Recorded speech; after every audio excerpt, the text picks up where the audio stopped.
Well, please turn with me to Ezra chapter 3, and we'll have the reading first. Then we're going to read the whole chapter. It's not a long chapter.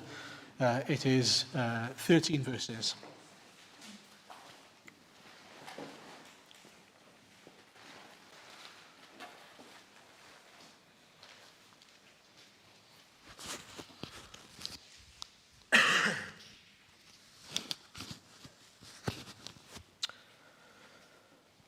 Ezra chapter 3.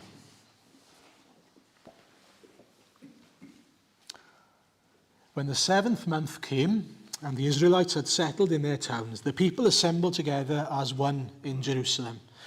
Then Joshua, son of Jozadak, and his fellow priests, and Zerubbabel, son of Shealtiel, and his associates began to build the altar of the God of Israel, to sacrifice burnt offerings on it, in accordance with what is written in the law of Moses, the man of God.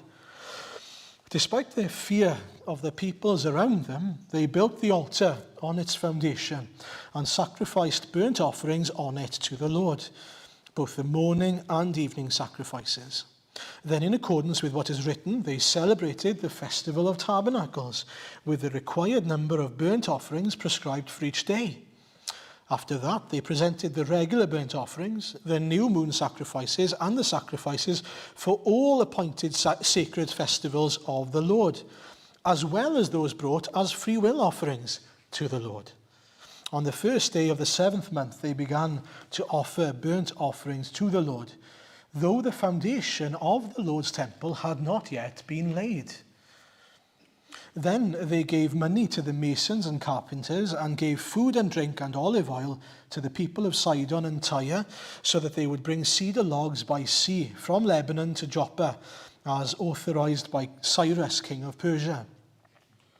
In the 2nd month of the 2nd year after their arrival at the house of God in Jerusalem, Zerubbabel, son of Shealtiel, Joshua, son of Jozadak, and the rest of the people, the priests and the Levites, and all who had returned from the captivity to Jerusalem, began the work. They appointed Levites 20 years old and older to supervise the building of the house of the Lord. Joshua and his sons and brothers, and Kadmiel and his sons, descendants of Hodaviah, and the sons of Henadad and their sons and brothers, all Levites, joined together in supervising those working on the house of God. When the builders laid the foundation of the temple of the Lord, the priests in their vestments and with trumpets, and the Levites, the sons of Asaph, with cymbals, took their places to praise the Lord, as prescribed by David, king of Israel. With praise and thanksgiving they sang to the Lord. He is good, his love toward Israel endures forever. And all the people gave a great shout of praise to the Lord, because the foundation of the house of the Lord was laid. But many of the older priests and Levites and family heads who had seen the former temple wept aloud when they saw the foundation of this temple being laid, while many others shouted for joy. No one could distinguish the sound of the shouts of joy from the sound of weeping, because the people made so much noise, and the sound was heard far away. Amen. Okay, so just to remind you, and in case you weren't here last week, the context is that the people of Israel, after a time of exile, 70 years, have returned to Jerusalem. And if you remember, we looked at that massive list of people, and we saw there that they were not great people or substantial people. They were normal people, like you and me, people who had scars of disobedience, and yet they were God's covenant people. And so they were able to come together. Again, they came and they gave free will offerings, if you remember, towards the building of the temple. And we were seeing signs then that their hearts were being changed, that they cared more about the house of the Lord being built than they did about themselves. And so now in chapter 3, as we read there, they start settling down, first of all, don't they? They start sort of settling down, they build a house and so on, and they start getting some sort of a pattern into their lives. And remember, by the way, when we read about these timings, it's important to remember that in these days in particular, building, and building takes a long time these days. People complain about, it's nothing compared to these days. Building a house in these days would have been very different. I mean, we hear about carrying logs, cedar logs by sea. Can you just imagine, and then carrying that on site? It's a different world. There was no Amazon Prime, there were no big lorries, just to remind us. And so when it comes to all these things, we've got to remember that these timelines don't represent laziness or idleness. They were wanting to get going. But it meant, it would take time. Just to remember that. But when it comes to building a temple, then they are about to start the work. And you might ask the question, well, where would you start if you were going to build a temple? Once you've, if you want to build a house or whatever, once you've got the plans, where do you start? Well, if you're wise, you do start from the bottom up, don't you? If you start from the top up, it's top down, you're going to end up in a lot of trouble. But these people do not start with the foundations. They start with something that's inside, which is the altar. And that's quite interesting, isn't it? They start with the altar. Look at verses 1 to 6 first of all then. So rather than getting the footings in place, they start with the altar. And there are certain things I want to mention about verses 1 to 6 that are quite significant, I think, in this context, first of all then.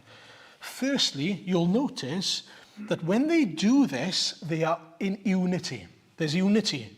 They are united in the cause. They set about building an altar, and they do it as one people. That's important. It's not one person saying, I'm going to do this, and another person goes, I'm going to do that. No, they are led together. They are God's people led together for the same cause. Okay? But the question is, what dictates what they do? What's the purpose behind it? What's the motivation behind it? Well, it's God's word. It's God's word that dictates what they do. You'll notice that it says in verse 2 that what binds them is what the word of God says. They make decisions based on, and it says, they did what was in accordance with what is written in the law of Moses, the man of God. And so how is there unity between them? Well, because it's not one of them who decides. It's what God says. It's not what I think. It's not what I want. It's what does God say in this situation? Where should we start? And through the book of Ezra and Nehemiah, that's very important that we ask those questions. And when we think about the temple, which represents the church, as we saw last week, we should always be asking, in the context of church, it's not about what do I think should happen. It's not about what you think should happen. It's not about what we want to happen. The question when it comes to church is, what does God say church should look like? What does God say his people should be and should represent? And that's the big question for us.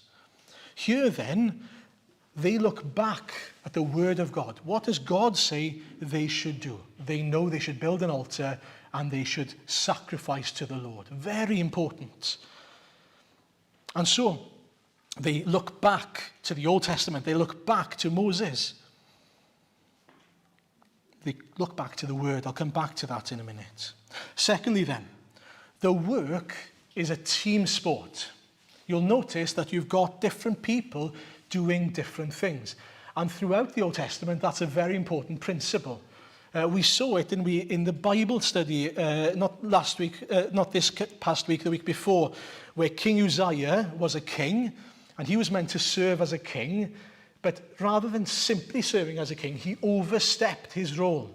And he decided to try to fulfill the role of a priest and a king. And he was judged for it. He was too big for his boots. He became proud. And God says, no, you don't do that. And so he was punished for it. Well, you notice here then you've got Jeshua, who is the high priest at the time, and then you've got Zerubbabel, who is the prince or sort of kingly character, if you like, the heir to the throne at least, of Judah. And so again, throughout the Old Testament, you had people fulfilling these different roles, but they weren't to cross over. They were not to fulfill more than one role. because nobody could fulfill even one of those roles adequately. They were imperfect as kings, never mind trying to do the work of a prophet, priest, and king. And what it pointed us to was the fact that they couldn't even do one job right, never mind three. That's what it tells us. And so when you see Jesus, the ultimate, perfect prophet, priest, and king, who fulfilled all three roles perfectly, he's very clearly who he says he is. He's very clearly the Messiah. He's very clearly set apart because he is able to do those things, and he wasn't judged by God. He didn't overstep the mark. He is who he was supposed to be. And that's why we exalt him and we praise him, because he is the ultimate prophet, priest, and king. And so these people were to serve together and to fulfill their different roles. Thirdly, they're not actually reinventing the wheel here. You might be thinking to yourself, oh, that was very clever. Where did they get this idea that they should build an altar first? That's very clever. Well, it's not that clever. All they did was look back to what King David did before he built, before the Temple of Solomon was built. Because there, they built an altar. They were told to build an altar. If you want some homework, you can look it up. It's 2 Samuel 24. And in 2 Samuel 24, it's what saves them from a plague is the fact that they built an altar to the Lord and they sacrificed as a sort of atoning sacrifice to be saved, to be kept. It's a wonderful gospel picture, actually. But we're not going to go down that road tonight because we don't have time. And so look at it in the week if you can, make a note of it. But the point is then, the people of God there and then in Ezra simply looked back. How did God instruct them before? How did God instruct them the last time they built a temple? Build an altar first. That's more important. Atonement for sin is more important than building the temple, is basically what he's saying.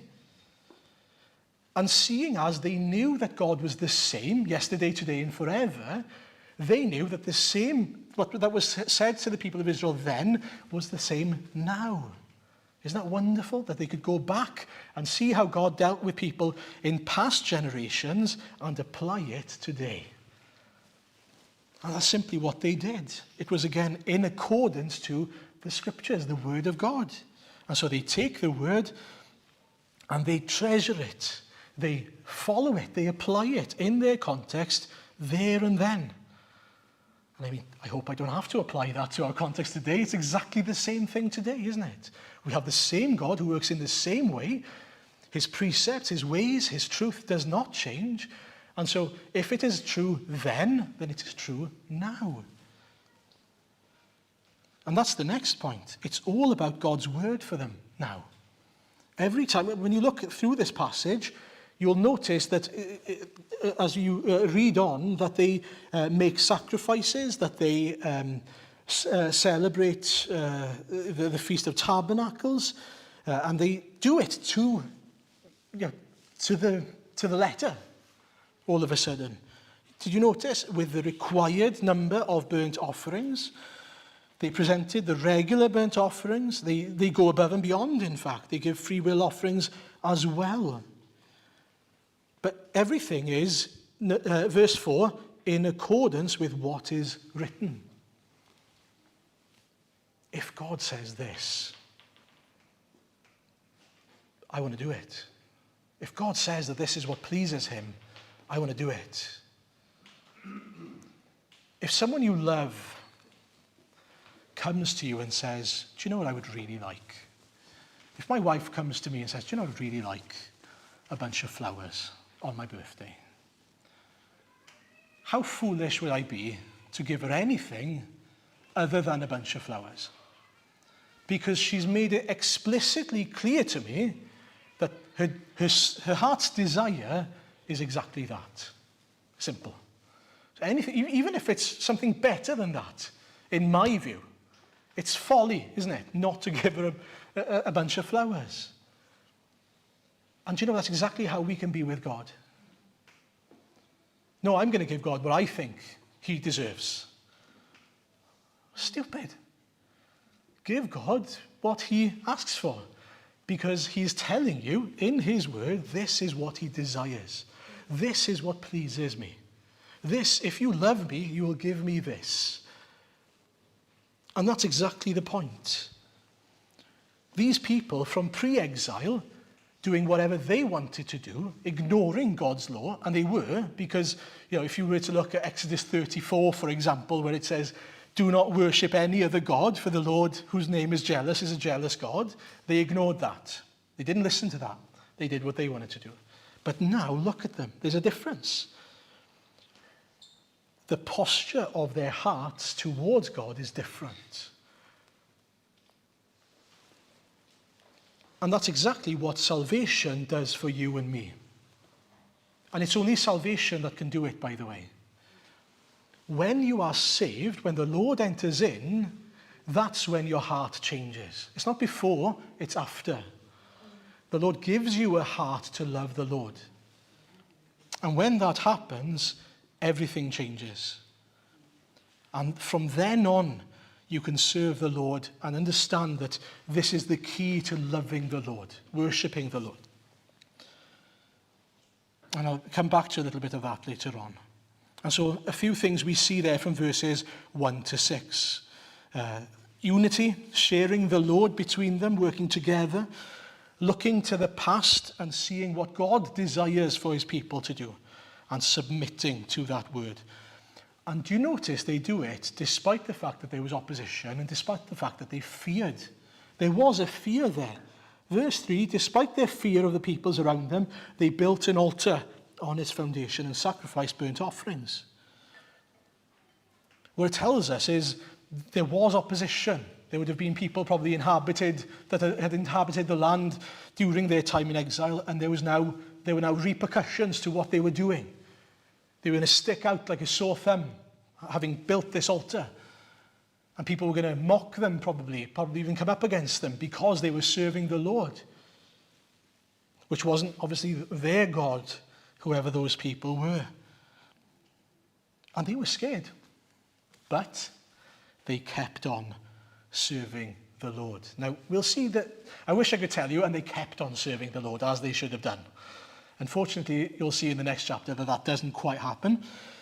But they started as they should have started.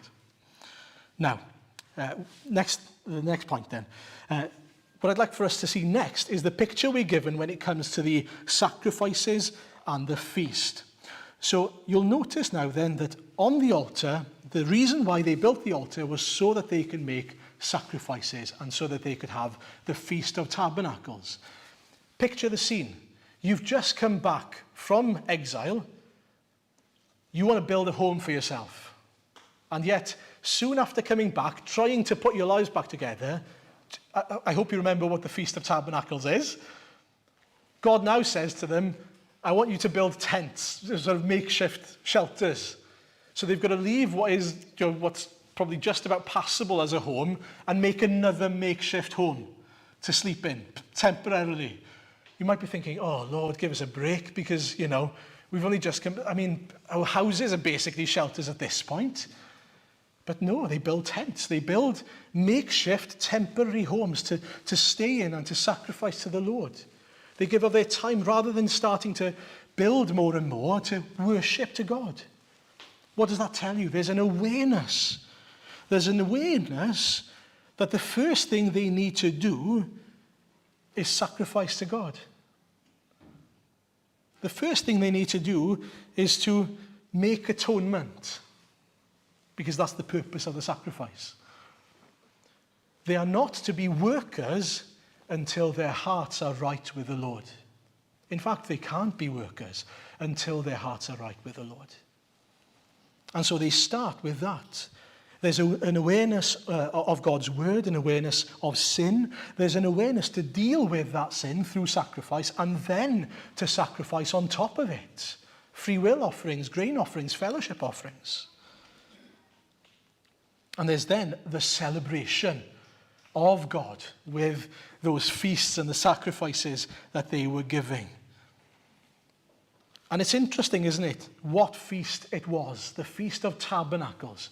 Do you remember the point of the Feast of Tabernacles? To remind them of God's faithfulness when they were in the wilderness. And on the 7th month, as they were coming back and re-establishing, they were thinking, do you know what? We've been in that wilderness ourselves. And as we embark on this work of establishing the temple, we need to be reminded that God is the same God who was with us even in wilderness, just as he was in the first wilderness in Egypt.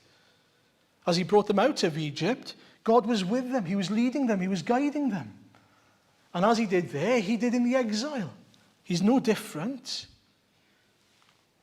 And so what a great way to start. Even before setting a stone in place of the temple, they were already being reminded God has been with us throughout. God has blessed us throughout.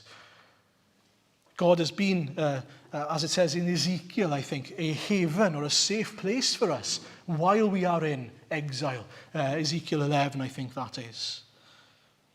And that's the wonderful thing, isn't it? God is not confined to bricks and mortar. God was with them.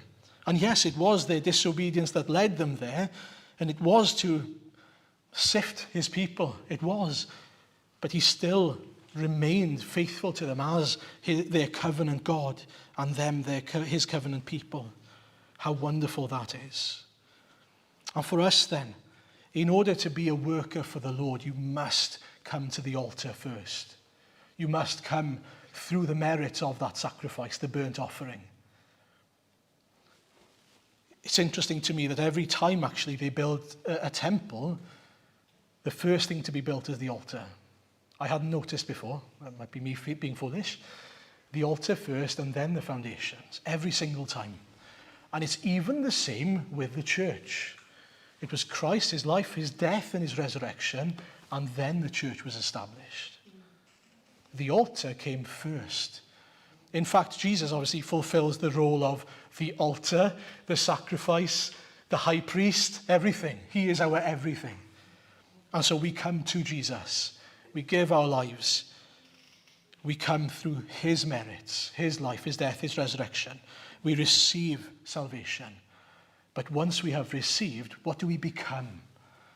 We become his covenant people who get to serve, who get to worship, who get to live now as God's people, being bricks within that temple and being people who are there to shine the light of Christ. That's the purpose of the temple. It's not to bring attention or glory to us, it's to bring glory to Jesus. And I'll come back to that in a minute, because that's sort of what we see in the second part of the passage. Now, we might be coming to Christ with great intentions, perhaps even wanting to lay bricks on the foundation of his temple, wanting to see the church succeed, wanting to see the kingdom of Christ being built among us, but we haven't come to the altar. That's folly. You cannot be a part of Christ's church unless you come through the merits of Christ. But once you are safe, you are locked in. I love the picture of bricks, actually, or stones properly laid with mortar in between, because I don't know if you've ever tried getting a brick out of a brick wall that's been properly done. It's very hard, very, very hard. A stone's in the same way. Once you're in, you're locked in. And the weight of the other bricks that are on top, and they're all glued in together. Once you are in, you are locked in. But you are there for a purpose. That's very important. And that's where it's quite important that we see that once the first sacrifices are given, continually, by the way, given, so it's based on the continual burnt offering, day and night, that the other offerings were given. So the grain offerings and the fellowship offerings and the free will offerings. In the same way then, in light of the burnt offering, I'm going to reword Romans 12 for us for a second. This is what Romans 12 says. In light of God's mercy, in other words, in light of the burnt offering, we are to give our bodies as grain offerings and free will offerings and fellowship offerings. That's where we come in. And again, I'll come back to that in a minute. Have we come to the Lord? Have we come to Jesus first and foremost? Realizing that only he can make us right with the Lord, and then serving him. There's a wonderful verse I was thinking of and throughout the time I was preparing for the sermon as well. Hebrews chapter 13 verse 10 says, "We have an altar from which those who minister at the tabernacle have no right to eat." What that means is, unless you are saved by grace, unless you come to the Father through the Son, you can't eat of the offerings and share in the offerings and minister to the Lord and bring glory to the Lord. Very important point. Right, next then, we'll move on. In the last part of the passage then, before that, one more thing, sorry. They kept on offering in the Feast of Tabernacles, didn't they? They kept on offering. And I think it's very important that we realize that it's not as if we are saying that the sacrifice of Jesus sort of doesn't matter anymore. There was a continual sacrifice of the burnt offering, day and night. That was like clockwork going on in the background. And that's the sacrifice that sustains us, if you like, if that makes sense. That's a sacrifice that enables us to serve and minister to the Lord. It's not that that doesn't mean anything or is not effective anymore. It continues to be the lifeblood of the church. And it's important for us to remember that. Right. I'll leave that there. Right, we'll go on. So, as you see then, we've looked more or less at verses 1 to 6 so far. Now, what happens next? They start building the foundations, you'll notice. And so as they build the foundations now, they, interestingly, first of all, and I'm going to briefly scan through parts of this, they use materials that are given from the Gentile world, from outside of Israel. They're to be brought in as God has ordained. You'll notice there, that tells us that God has enabled them to have the resources that they need, not from Israel, but from all of the earth. Why? Because God is the God of the earth. He is in charge of all of it. And so God prepares a way, even through King Cyrus, to bring all his resources to his people, to fulfill his purposes.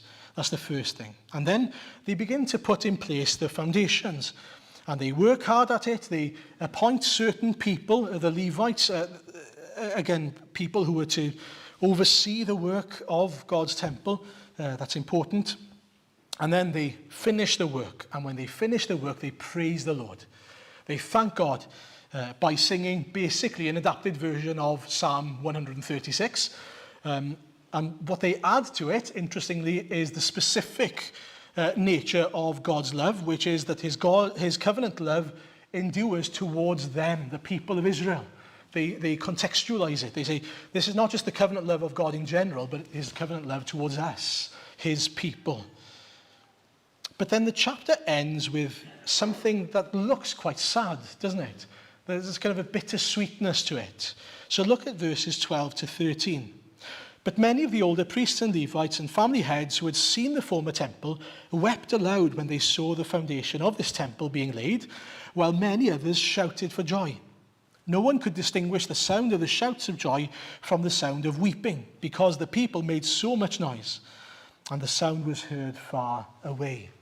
The wonderful thing here is that the shouts of joy were so loud, and even though there was weeping, it didn't sort of diminish the overall witness of the people of Israel, because it was saying to the people around them, we are so glad because we've laid the foundations in accordance with what God has told us with the resources that we have. But we can't escape the people who are weeping. And the question has to be, well, why are they weeping? Now, some theologians believe that the people who knew what the old temple looked like and was like, which, by the way, apparently would have cost the equivalent of £6 billion. Yes, billion with a B, right? £1 billion. Don't ask me who came up with that. I've just read it somewhere. But that's what they believe, based on sort of the current value of gold and so on. Don't think there's a reason to doubt them. That they, as they were looking at this new temple, realized, even by looking at the foundations, which is quite amazing, because I can't tell you, what the foundations would have told you, but even by looking at the foundations, they realized this is never going to be as good as the old temple that we used to have. Now, some people believe that the people were looking at the temple foundations and they were weeping because they realized we're having to redo this because of our sin and disobedience. It's possible. Most likely it's the former, based on what we see in Haggai chapter 2, which is that people looked at the temple and thought it was nothing compared to the temple of Solomon. We'll come back to Haggai 2 next week, don't worry about that. But for now, they are disappointed with kind of the rubbish version of the temple that they realize they're going to have compared to the old amazing one. But the question is why? Why are they weeping? Is it because it is visually less impressive? Is it because they realize this doesn't contain the same splendor as the old temple? It's not going to be as valuable? Because if that is the case, they are valuing the temple based on the material it's made of, not the God that dwells with them in it and meets them in it. And that's a problem, isn't it? That's a danger. If you value the temple based on what it's made of and not the one who dwells in it, there's a real problem. Because the truth is, it was the same God who dwelt among them in the first and the second temple. The same God who was just as able to save, forgive, bless, and keep them. No different. Exactly the same God. What a huge lesson that is for us.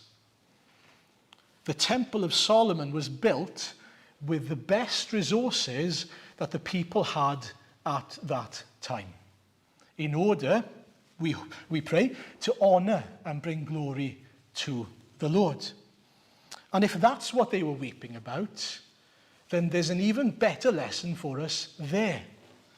Because what that tells us is, what should we do? Well, we use the resources that we have now, not the resources we used to have, because we don't have them anymore. But we use the resources we have now in order to bring glory to the Lord. And so whether they are weeping because they realize this doesn't somehow bring glory and honor to the Lord, well, actually it does, because all the Lord asks of us is that we use the things that he gives us, the tools that he gives us to bring glory to him. And actually, the worth of the temple is not in the bricks it's made of. What gives worth to the temple? The God who dwells in it. The God who meets us in it, the God who atones in it, the God who is worshipped in it. And so, if that is the case, what about our church? How do we put value on our church? What makes a church a good church? As good as the one in the revival of whatever. The only way we can bring glory and honor the Lord is if we use the resources we have now and we faithfully, obediently use them to bring glory to his name. This is very important. If we are too busy weeping, then we won't be focused on the building, the serving, the worshipping, the giving of glory. Now, it's important, we're not talking about buildings. The temple represents the church. But what's wonderful about that, I think, is that when we look at our church, we should not be looking at the people it's made of, but the God who dwells in it. That's what makes the church a great church.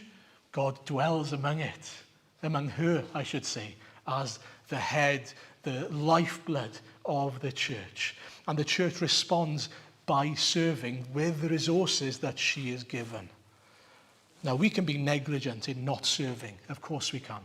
And that's the challenge for us here. Do you know, sometimes, and you do see it, unfortunately, I think in particular in Wales, that we can be so busy complaining that things aren't like it was 100 years ago, or even 50 years ago, or even 20 years ago, that that's all we spend our time doing. Because we're so sad about the fact that church isn't as it used to be. hang on a minute. Doesn't the same God dwell among us that did dwell among them? Hasn't the same God set us free from our sins? Hasn't the same God saved us in order for us to be salt and light in our community? Isn't the same Spirit at work today? Isn't he? Yes, of course. Yes. Do we trust? Or are we too busy weeping? Are we too busy looking back? These people, even when they were looking back to what God did in the past, do you notice what they were doing? They were looking back to instruct them forward. And that's important as well. If you want to look back, great. But don't stay there. Don't stay looking back. Look back and learn from how God dwelt among them and worked in them to instruct us on what the Lord desires for us to do, what serves us. I was looking at recently the history of one revival in the 1750s. It's not that I'm against revivals, in case you're wondering. They are great, and we pray for them, even now, that the Lord would come in great power and blessing, if he wants to, great. But you know, there was a time between 1736 and 1750 where there was huge blessing in Wales. And there were three particular leaders that were sort of prominent during that time. And do you know what happened? In the early 1750s, they fell out. They had an argument. And do you know what happened? The blessing stopped. Until, you guessed it, they made up again. And do you know what happened? The blessing continued out of nowhere. Unity. Putting God's word first. Going together for the same cause, the cause of Christ, not my cause or your cause. It's great to look back, but in order to instruct us on how to go forward.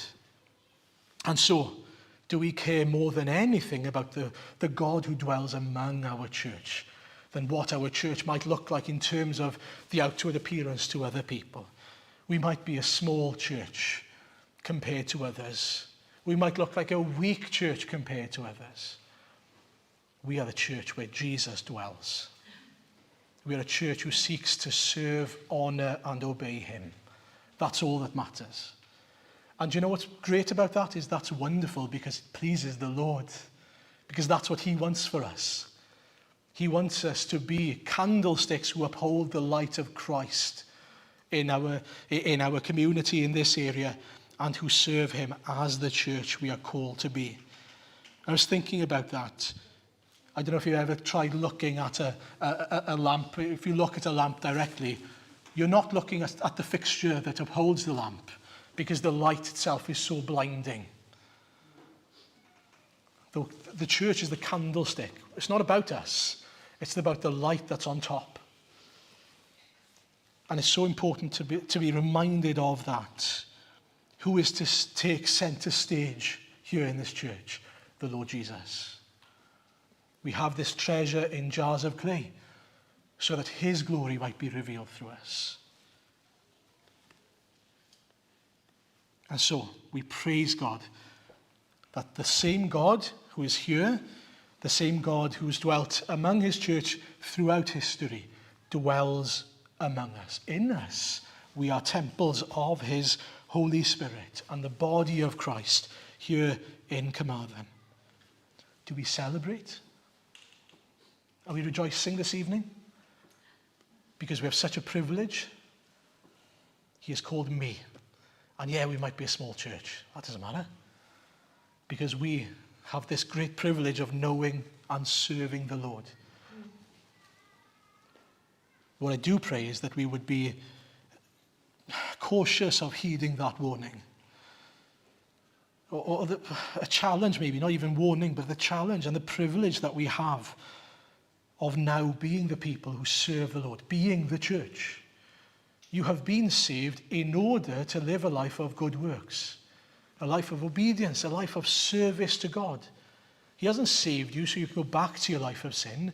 He hasn't saved you and made you the child of the King in order for you to live as an orphan. He wants you to enjoy the fruit and the blessings that he has in store for you. And we can only enjoy those as we live in obedience to him. So can I encourage you to ask yourself, am I serving the Lord? Am I being the church? Am I being the one that God has called me to be? Look to the word. Seek, what does that look like? How should I be living? How should I be serving the Lord? That's not a guilt trip. The Lord will enable you to do it by his Spirit. He doesn't ask you to do anything he doesn't empower you to. Am I serving the Lord? 5 let's to summarize. Let's be united in the cause with Christ as the head of the church. Let's praise God for the sufficiency of Christ, the altar, the sacrifice, the high priest, our everything. Without him, we cannot be a part of the church. Let's look back and look at how God, in his word, dealt with his people. What he says to us brings him glory and praise. But let's not stay looking back, let's look forward. Let's apply it in our day and bring glory to the Lord through it. Fourthly, let's rejoice that Christ is building his church through his people today. And finally, let's not weep. Let's rejoice, and rather than weeping, continue to serve and minister to the Lord in obedience. He does the work by his Spirit through us. It's not us, but it is with our cooperation, our willing cooperation, that he wants to build and establish his kingdom. You know, we can't simply say, the Lord does the work, and so I'm going to sit back and do nothing, because what does the Lord say? You are to go out and preach the gospel to all peoples. What does that tell us? That you've got a part to do. But what I'm also telling you is, I'm not the one who saves anyone. What does that tell you? We are vessels. We've got to live with that balance, haven't we? Relying on the Lord to do the work as we obediently, willingly serve him in being those vessels for his glory. Amen.